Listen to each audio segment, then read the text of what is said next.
Hello दोस्तों, इस वाले वीडियो पार्ट में हम लोग देखने वाले questions for school and board examination जो कि हमारे एमसीक्यू टाइप क्वेश्चंस है। ओके, तो चलो स्टार्ट करते हैं हमारे पहले क्वेश्चन के साथ में। तो पहला क्वेश्चन हमारे पास ये है, which of the following quadratic expression can express as a product of real linear factors. मतलब आउट ऑफ गिवन ऑप्शंस कौन सा ऐसा हमारा क्वाड्रेटिक इक्वेशन है जिसका हमारा आंसर या फिर रूट्स हमारे होने चाहिए रियल और लीनियर। ओके, सो यहाँ पे हम लोग का आंसर जो पे ढूंढ के निकालना है वो हमको ऑप्शन के ऊपर से ढूंढ के निकालना है। तो हमको पता है कि अगर हम लोग डिस्क्रिमिनेंट का यहाँ पे यूज करेंगे तो हम लोग यहाँ पे आंसर ढूंढ के निकाल पाएंगे। दैट इज व्हाट, हमको पता है कि डिस्क्रिमिनेंट को हम लोग रिप्रेजेंट करते हैं कैपिटल डी से, और कैपिटल डी होता है discriminant. That is what equals होता है हमारा B square minus 4ac। Okay, चलो थोड़ा सा रिवीजन हम लोग कर लेते हैं। अगर यहाँ पे हम लोगों का डी मतलब कैपिटल डी का वैल्यू अगर इक्वल टू 0 है तो रूट्स हमारे रहेंगे equal, real and equal. Okay, real and equal रहेंगे। बट अगर हमारा यहाँ पे डी का value it is greater than 0 है तो रूट्स हमारे रियल एंड डिस्टिंक्ट रहेंगे। ओके, तो ये रहेंगे real and distinct. Okay, and तीसरा वाला अगर डी का वैल्यू लेस देन 0 है तो हमारे रूट्स रहेंगे non real. Okay, non real. Okay, so out of that हम लोग यहाँ पे अभी थोड़ा सा चेक करेंगे फ्रॉम ऑप्शंस। तो यहाँ पे पहले वाला जो है, यहाँ पे आप लोग देख पाओगे कि यहाँ पे ए का वैल्यू हमारे पास 1, बी का वैल्यू हमारे पास -2 और सी का वैल्यू 3। तो मैं उसका वैल्यू अगर बी स्क्वायर माइनस 4ac यानी इस वाले फॉर्मूले के अंदर पुट करूंगा तो यहाँ पे हमको दिखाई देगा कि जो भी हमारा डी आएगा वो आएगा लेस देन 0। ओके, तो चलो देखते हैं हम लोग सेकेंड ऑप्शन के लिए, पार्ट बी के लिए या फिर ऑप्शन बी के लिए। तो यहाँ पे हमारा है ए इक्वल्स हमारा 3, बी है हमारा -√2 और 3 हमारा -√3। तो डी क्या बनेगा, डी होता है हमारा बी स्क्वायर माइनस 4ac। तो बी होता है हमारा बी स्क्वायर माइनस 4ac। इसके अंदर हम वैल्यूज पुट करेंगे तो हमको समझ में आएगा। दैट इज व्हाट, बी है हमारा -√2, उसका स्क्वायर आएगा हमारा 4। ओके, ये हो गया बी के लिए -4 एज इट इज। ए है हमारे यहाँ पे 3 एंड सी है हमारे यहाँ पे -√3। तो ये माइनस बनेगा प्लस और ये √3 एज इट इज।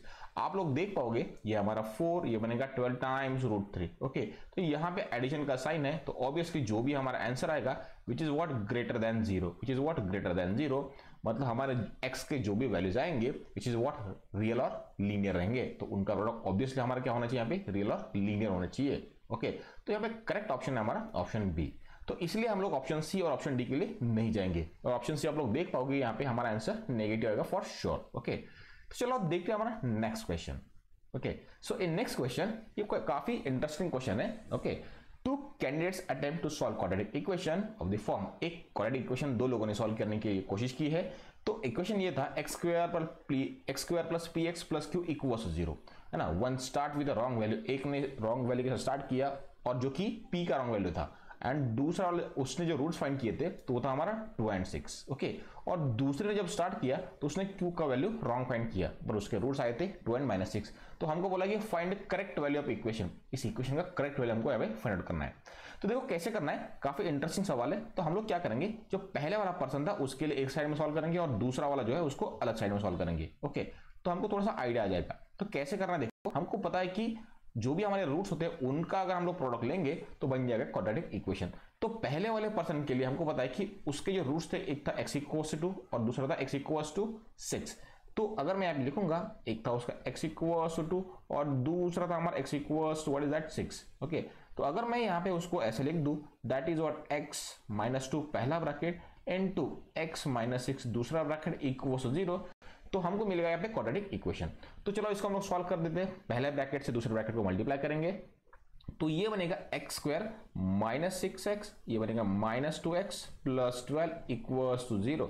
तो this will be nothing but what, ये बनेगा हमारा x square -8x plus 12 equals to 0। अब इसके आगे क्या करना पड़ेगा, हम लोगों ने जो भी यहाँ पे इक्वेशन फाइंड आउट किया है इसको कंपेयर करेंगे ये वाले इक्वेशन के साथ में, x square plus P X plus Q equals to 0। तो यहाँ पे पहली बार में जिसने किया था सॉल्व उसने p का वैल्यू यहाँ पे रॉन्ग फाइंड किया था, तो मतलब q का वैल्यू सही है। तो q कहाँ पे है, तो q मतलब हमारा कांस्टेंट है। तो गाइस हम लोग कंपेयर करेंगे इसके साथ में, तो यहाँ पे p है हमारा -8 जो कि रॉन्ग वैल्यू, उसको छोड़ देंगे तो करेक्ट वैल्यू कौन है हमारा q। तो इस वाले इक्वेशन से मुझे ये समझ में आया कि यहाँ पे जो q का वैल्यू है that is what q equals to 12 हमको समझ में आ गया है। राइट, अब स्टार्ट करते हैं हमारा सेकंड पार्ट, मतलब दूसरा वाला जो कैंडिडेट था उसके लिए। उसने जो फाइंड आउट किया था उसके अंदर उसका q का वैल्यू रॉन्ग था, मतलब p का वैल्यू सही था, पर रूट्स थे उसके 2 एंड -9। तो इसके लिए हम लोग यहाँ पे सॉल्व करते हैं। तो इसके लिए हम लोग क्या करना पड़ेगा, हमको यहाँ पे लिखना पड़ेगा x इक्वल्स टू, ये हमारा 2 एंड दूसरा वाला हमारा x इक्वल्स टू -9। तो क्या ये ऐसा बनेगा x -2 पहला ब्रैकेट इनटू ये बनेगा हमारा x + 9 दूसरा ब्रैकेट इक्वल्स टू 0। तो हमको मिलेगा यहाँ पे प्रोडक्ट के बाद रिक्वायर्ड क्वाड्रेटिक इक्वेशन। तो चलो पहले ब्रैकेट से दूसरे ब्रैकेट को मल्टीप्लाई करते हैं। तो ये बनेगा x into second bracket that is what x² + 9x, ये बनेगा -2x और ये बनेगा -18 इक्वल्स टू 0। तो this is nothing but what, ये बनेगा x², ये बनेगा हमारा +7x और ये बनेगा -18 इक्वल्स टू 0। ओके, तो इसने ये जो सॉल्व किया था उसके अंदर जो हमारा q का वैल्यू था वो रॉन्ग था। दैट इज व्हाट, यहाँ पे q इक्वल्स टू -18 रॉन्ग है। इसका मतलब ये है कि p का वैल्यू सही है। तो p मतलब कौन है यहाँ पे, तो यहाँ पे p का वैल्यू आ चुका है हमारा p इक्वल्स टू 7। ओके, तो इसको हम लोग लिख देंगे p इक्वल्स टू 7। ओके, तो क्यों ना मैं p और q का वैल्यू इस वाले इक्वेशन के अंदर रिप्लेस कर दूं, तो हम लोग अभी रिक्वायर्ड रूट्स फाइंड आउट कर सकते हैं। तो चलो हम लोग यहाँ पे थोड़ा सा जगह बना लेते हैं, उसको सॉल्व करते हैं इधर में। ओके, तो p और q का वैल्यू हम लोग रिप्लेस करेंगे। तो this is nothing but what, ये कुछ ऐसे दिखाई देगा दैट इज व्हाट x², उसके बाद हमारा p का वैल्यू आ चुका है 7, तो ये बनेगा हमारा +7x और q का वैल्यू आ चुका है हमारा 12, तो ये बनेगा हमारा 12 इक्वल्स टू 0। तो अगर मैं 12 के यहाँ पे दो फैक्टर्स निकालूं तो 12 बनेगा 4 3 12, ये बनेगा 12 का वैल्यू 4 × 3। ओके, तो डायरेक्टली अगर मैं लिख दूंगा तो x इक्वल्स होगा एक -3 और x इक्वल्स होगा -4। तो यहाँ पे करेक्ट आंसर है -3 एंड -4। सो हम लोगों का करेक्ट ऑप्शन है option number B. Okay, so चलो देखते हैं next example. Okay, so guys in this example आपको ये बोला है कि ये जो इक्वेशन है that is what 15x² -7s -36 equals to 0। तो उसका x का वैल्यू हमको फाइंड आउट करना है। तो यहाँ पे हम लोग दो चीजों से सॉल्व कर सकते हैं। एक तो आप लोग उसको फैक्टराइज करके उसका आंसर निकाल सकते हो, या फिर ऑप्शन जो आपको लगे उस ऑप्शन का वैल्यू अगर इसके अंदर हम लोग पुट करेंगे x का वैल्यू, और अगर इसने उस इक्वेशन को सेटिस्फाई किया तो वो रहेगा हमारा करेक्ट सॉल्यूशन यानी करेक्ट रूट्स। ओके, तो वो भी आप लोग कर सकते हो। ओके, बट आप लोग देख पाओगे यहाँ पे जो भी हमारे ऑप्शंस है थोड़ा फ्रैक्शन फॉर्म में है। ओके, तो उससे कैलकुलेशन थोड़े से टेरियस बनने वाले, तो क्यों ना हम लोग डायरेक्टली यहाँ पे रूट्स फाइंड आउट करें। ओके, तो चलो रूट्स फाइंड आउट करने की प्रोसेस स्टार्ट करते हैं। तो यहाँ पे अगर मैं गिवन इक्वेशन को स्टैंडर्ड फॉर्म के साथ कंपेयर करूंगा तो a बनेगा 15, ओके, एंड b बनेगा हमारा -7 और c बनेगा हमारा -36। ओके, तो यहाँ पे हमको यहाँ पे अगर रूट्स फाइंड आउट करने हैं तो क्यों ना हम लोग यहाँ पे डायरेक्टली a इंटू सी का प्रोडक्ट ले लेंगे। तो a इंटू सी बनेगा हमारा 15 इंटू बनेगा हमारा -36। तो आप लोग यहाँ पे सबसे बड़ी मिस्टेक ये करते हो कि 15 और 36 का प्रोडक्ट करोगे, बाद में उसको फैक्टराइज करेंगे। मैं कुछ ऐसा नहीं करने वाला हूँ, मैं कुछ उसको और छोटा कर दूंगा। दैट इज व्हाट 15 बनेगा 5 इंटू 3 और ये बनेगा हमारा, ये बनेगा 9 इंटू 4 और माइनस साइन लगा देते हैं यहाँ पे। अब गाइस देखो आपको चाहिए इनका एडिशन -7, तो क्यों ना हम लोग यहाँ पे ट्राई एंड एरर खेले। तो कैसे, तो ये कुछ बनेगा, ये बनेगा 9 3 27 अगर मैं ये प्रोडक्ट करूंगा, और ये बनेगा 4 5 20। ओके, तो देखो अगर मैंने एक रूट यहाँ पे ये माइनस है एज इट इज 4 5 20 और 9 3 27। ओके, तो 27 में से 20 हटा दूं तो ये बनेगा हमारा -7। ओके, तो मुझे यहाँ पे ऑब्वियसली एक रूट मुझे लेना पड़ेगा, एक रूट लेना पड़ेगा -27 और दूसरा लेना पड़ेगा मुझे 20। ओके, सो हम लोग डायरेक्टली यहाँ पे आंसर नहीं लिख सकते क्योंकि एक के साथ जो भी हमारा कोएफिशिएंट एसोसिएटेड है x² के साथ में, है ना, वो 1 से अलग है। तो यहाँ पे थोड़ा सा और सॉल्व करना पड़ेगा। तो आप लोग यहाँ पे देख पाओगे कि पहला है हमारा 15x², देन ये बनेगा -27x, ये बनेगा +20x equals to -36 equals to 0। Okay, तो ये बनेगा -36 इक्वल्स टू 0। तो चलो सॉल्व कर देते हैं पेयर बना के। ये बन गया हमारा पहला और ये बन गया दूसरा। तो क्यों ना हम लोग यहाँ पे 3x कॉमन ले लें। 3x कॉमन लेने के बाद ये बनेगा 3 5 15, ये बनेगा x और ये बनेगा हमारा ये 9। तो यहाँ पे मुझे लेना पड़ेगा ऑब्वियसली 4 कॉमन, तो ये बनेगा 4 5 20। ओके, और ये बनेगा हमारा 4 9 36 इक्वल्स टू 0। तो दोनों में से एक bracket common, that is what 5x - 9 पहला ब्रैकेट, और remaining bracket is what 3x + 4 equals to 0। Okay, ये बन गया हमारा second bracket equals to 0। Then तो यहाँ पे अगर मैं 0 से कंपेयर करूंगा तो x इक्वल्स टू बनेगा हमारा 9/5, और इसको अगर मैं कंपेयर करूंगा तो x इक्वल्स टू बनेगा -4/3। ओके, तो क्या ये हमारे पास ऑप्शंस है, तो ऑब्वियसली हमारे पास option B is the correct one. Okay, तो चलो अब देखते हैं नेक्स्ट क्वेश्चन। तो यहाँ पे बोला है determine the value of k। Okay, और for the given quadratic equation ये कुछ ऐसे x², उसके बाद बोला है -2x 1 प्लस 3k और ये समथिंग दिस वन। तो यहाँ पे हम लोग क्यों ना ए बी सी की वैल्यू पहले लिख दे और इसके लिए हमारा बोला हैज इक्वल रूट्स। तो गाइस कोई भी क्वाड्रेटिक इक्वेशन के रूट्स इक्वल कब रहेंगे, दैट वी नो कि अगर डिस्क्रिमिनेंट का वैल्यू है ना दैट इज इक्वल टू अगर 0 रहेगा तो हमारे जो भी रूट्स रहेंगे होता है हमारे इक्वल और रियल, और डी होता है हमारा B square minus 4ac। Okay, तो क्यों ना मैं यहां से ए बी सी का वैल्यू यहाँ पे लिख दूं, तो यहाँ पे आप लोग देख पाओगे कि एक्स स्क्वायर के साथ में कुछ नहीं मतलब 1 होगा, तो ई का वैल्यू रहेगा हमारा 1। ओके, और बी का वैल्यू आप लोग ये ले लोगे बट ये गलत है क्योंकि एक्स यहाँ पे है, तो बी का वैल्यू रहेगा हमारा -2 इन ब्रैकेट 1 प्लस 3k।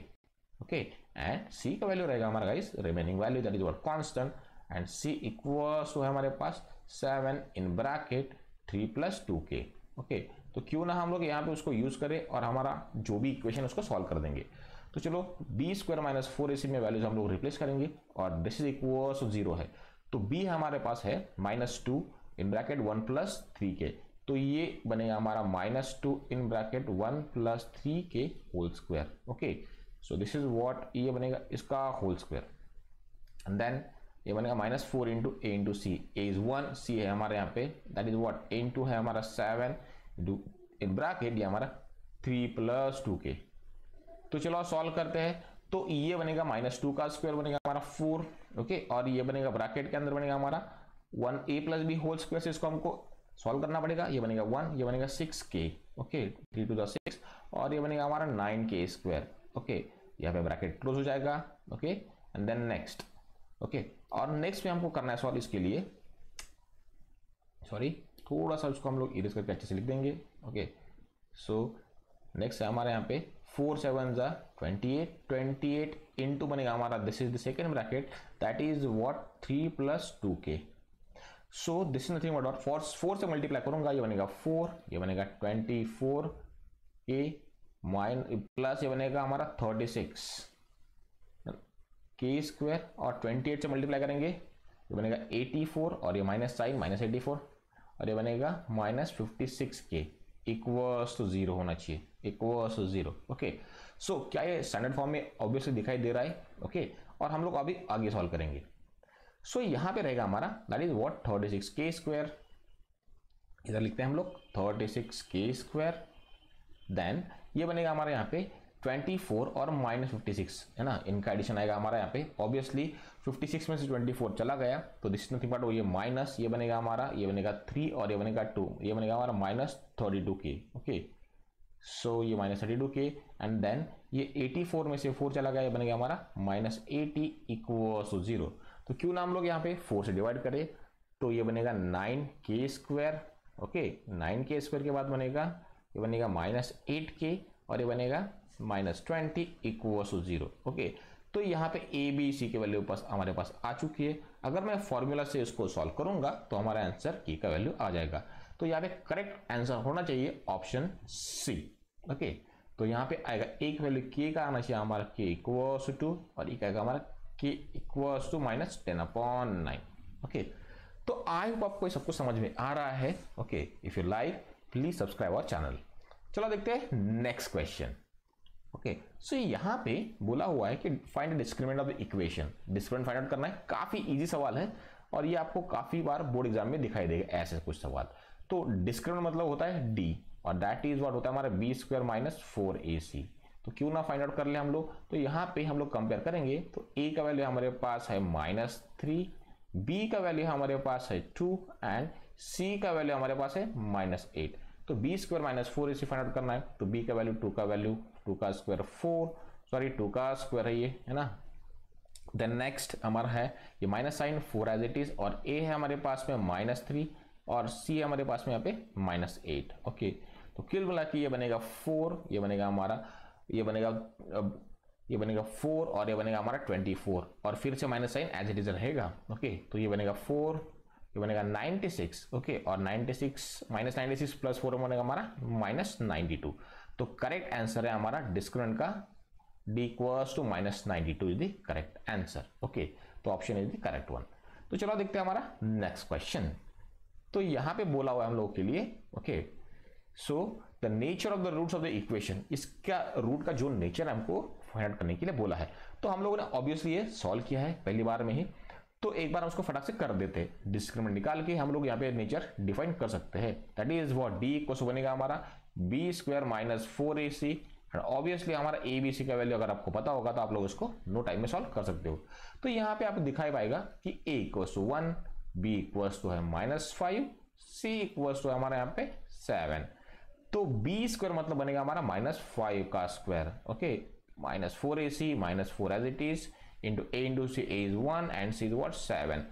तो दिस इज व्हाट 25 और ये बनेगा हमारा 28। तो ये बनेगा हमारा -3। और आप लोग देख पाओगे कि आपका डिस्क्रिमिनेंट का वैल्यू जो है that is what less than 0, मतलब ये नेगेटिव वैल्यू है।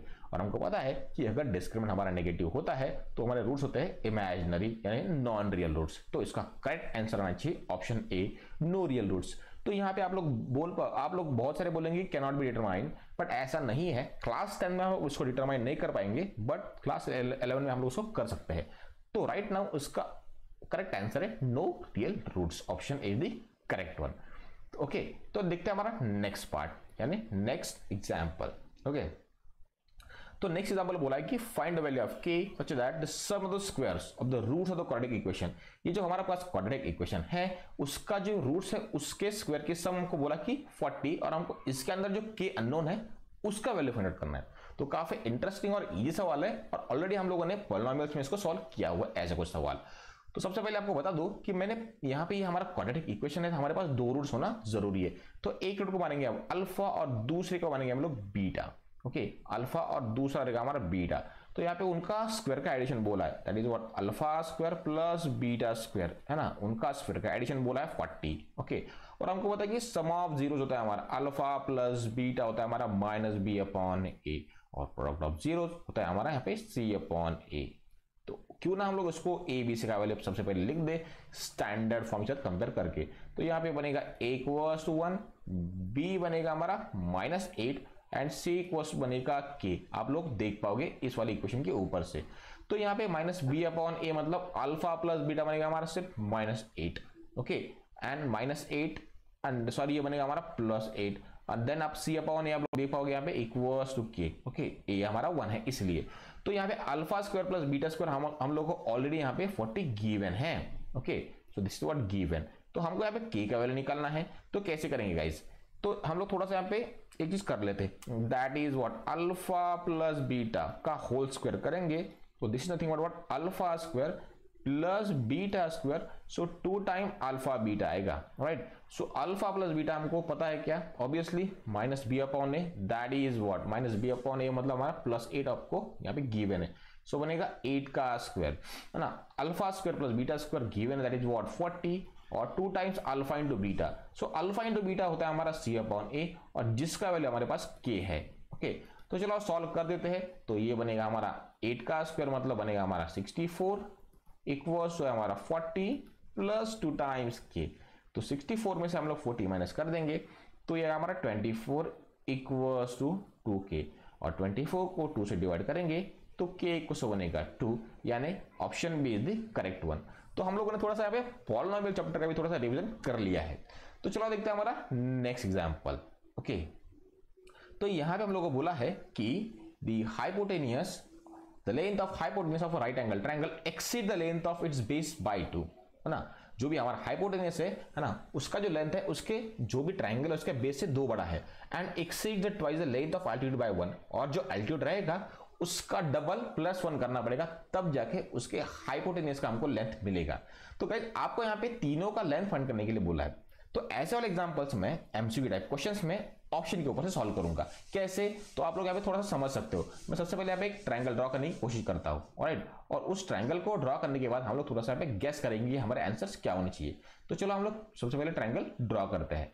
ओके, तो ये हमारा right angle triangle, let's say ये हमारा उसका परपेंडिकुलर है, यानी हम उसको बोलेंगे एल्टीट्यूड। ये हमारा base, you know, and this is what, ये हमारा बेस है। उसके बाद यहाँ पे बनाएंगे हम लोग उसका हाइपोटेनियस। ओके, तो एज पर गिवन रिक्वायरमेंट, है ना, एज पर गिवन रिक्वायरमेंट हम लोग उसको क्या करेंगे, यहाँ पे लिख देंगे हमारे जो वैल्यूज है। देखो कैसे, अगर मान लो मैंने यहाँ पे कुछ बोला हुआ है कि the length of hypotenuse of right angle exceed the base. अगर मान लो ये आपका बेस है, मान लो आपका बेस कुछ y है, ओके, तो ये बनना चाहिए हमारा y+2।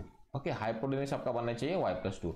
और अगर आपका ये वाला हाइट है आपका परपेंडिकुलर, हम लोग P बोलेंगे, तो ये बोला कि exceed the twice the length, तो मतलब परपेंडिकुलर जो है हमारा, this is nothing but what, perpendicular जो है हमारा उसका ट्वाइस, ट्वाइस करना पड़ेगा, 2 टाइम्स P + 1 करना पड़ेगा, तब जाके बनेगा हमारा क्या बनेगा यहाँ पे, हाइपोटेनस बनेगा।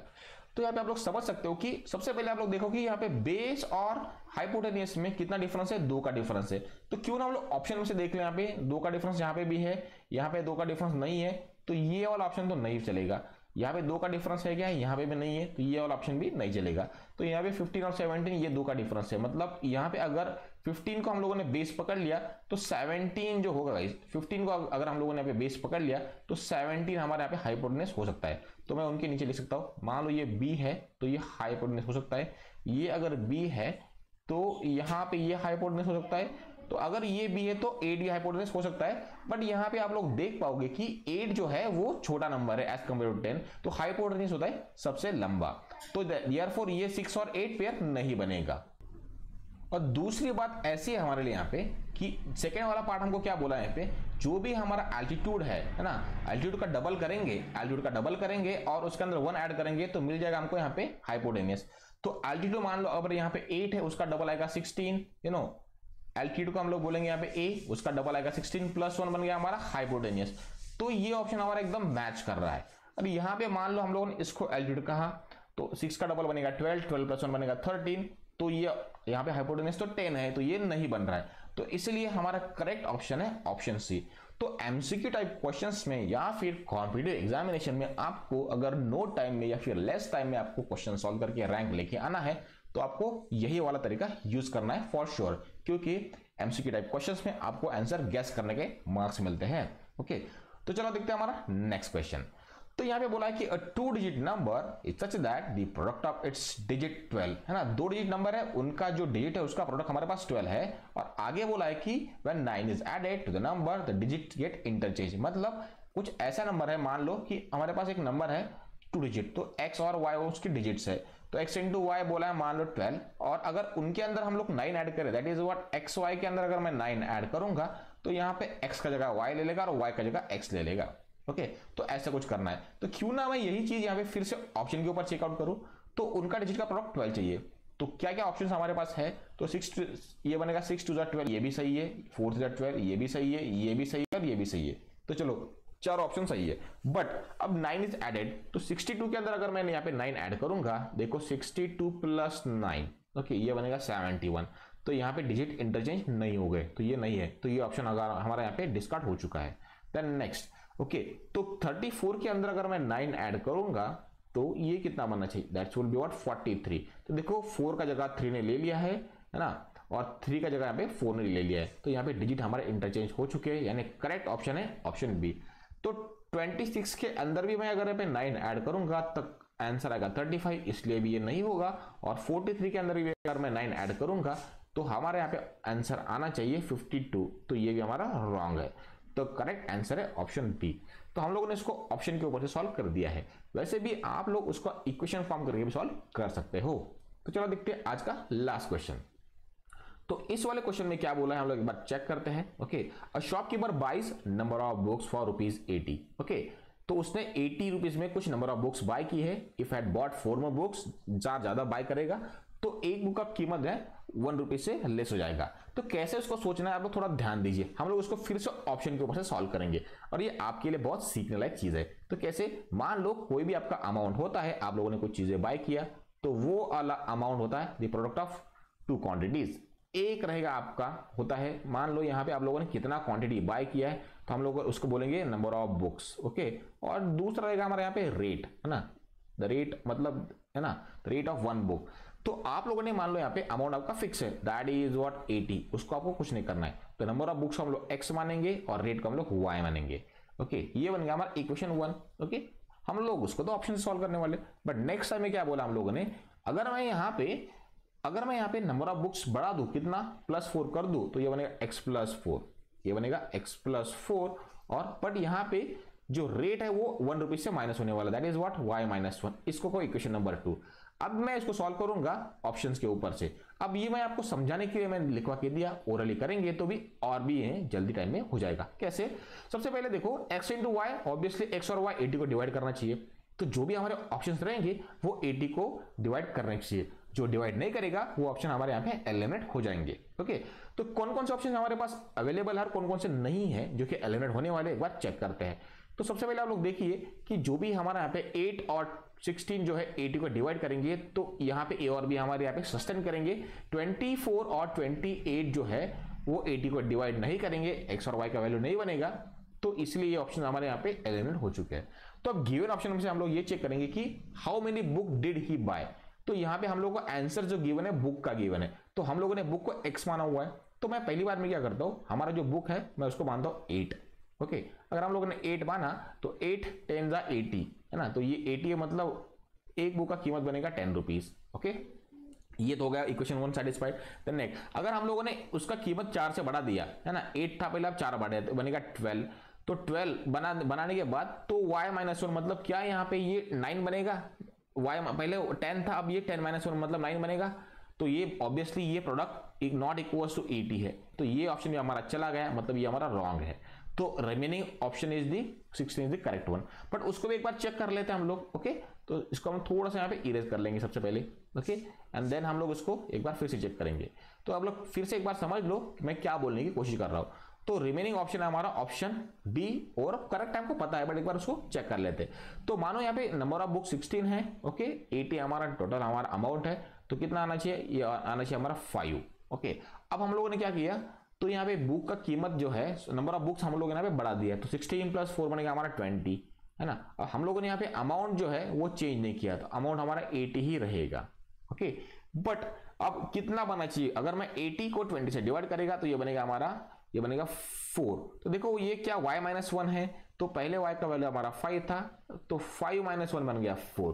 तो चलो ये हमारा एकदम करेक्ट ऑप्शन है ना। तो ये हमारा करेक्ट ऑप्शन भी है और ये करेक्ट आंसर भी है।